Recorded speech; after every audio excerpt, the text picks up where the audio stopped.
full periodic table of the elements in chemistry, the organized array of all chemical elements in order of increasing atomic number. Example, the total number proton and the atomic nucleus.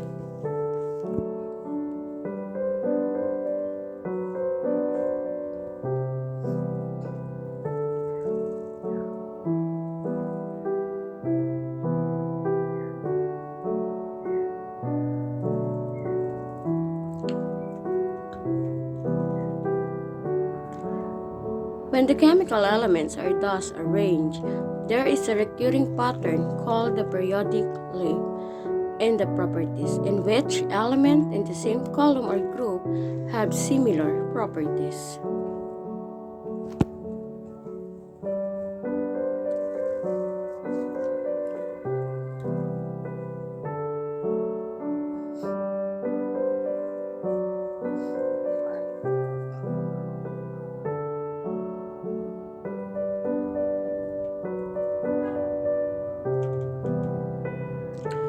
The early years of the 19th century witnessed a rapid development in analytical chemistry, the art of distinguishing different chemical substances.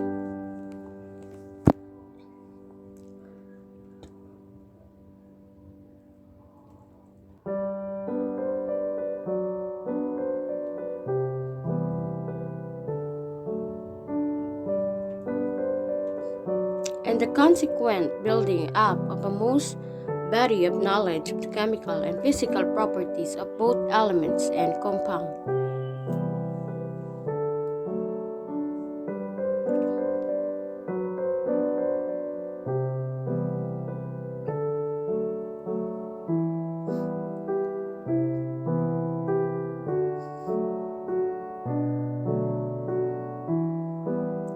This rapid expansion of chemical knowledge soon necessitated classification on the classification of chemical knowledge that are based not only the systemized literature of chemistry.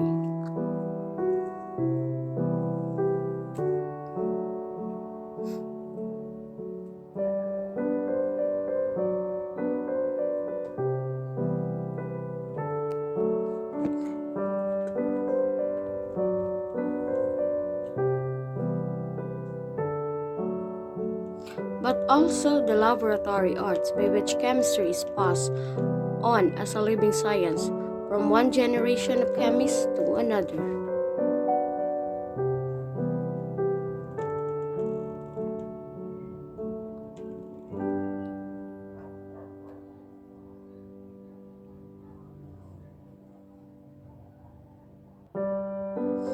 Relationships were discerned more readily among the compounds than among the elements. It thus occurred that the classification of elements lagged many years behind that of compounds.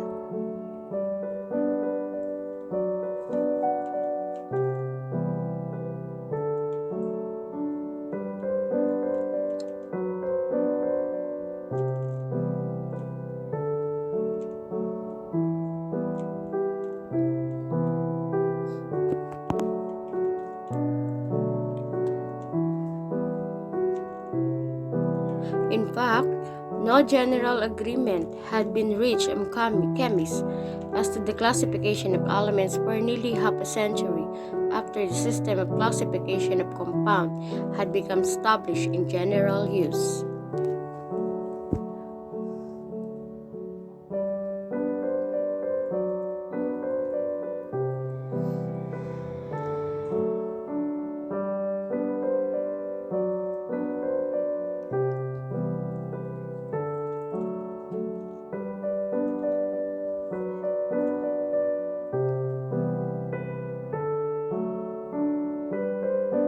J.W. Daverner in 1817 showed that the combining weight, meaning atomic weight of strontium, lies midway between those of calcium and barium, and some years later.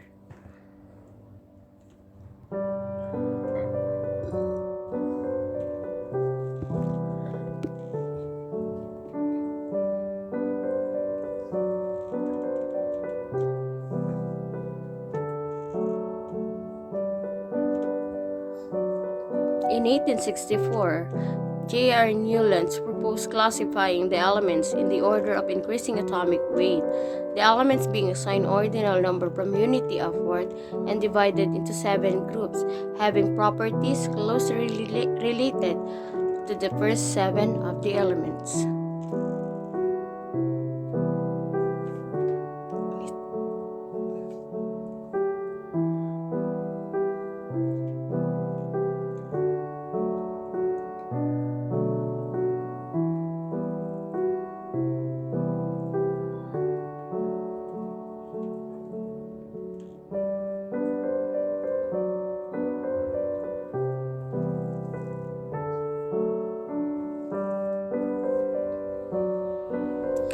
Then, in 1869, as a result of an extensive correlation of the properties and the atomic weight of the elements with special attention to valency.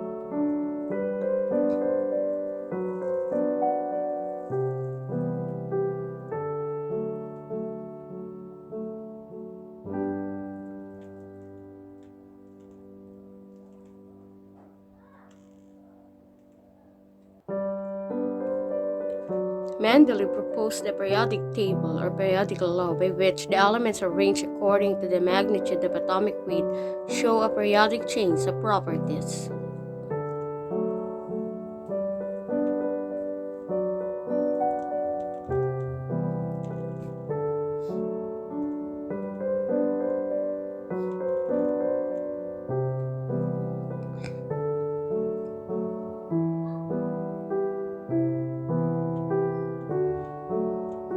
Lothar Meyer had independently reached a similar conclusion published after the appearance of Mendeleev's paper.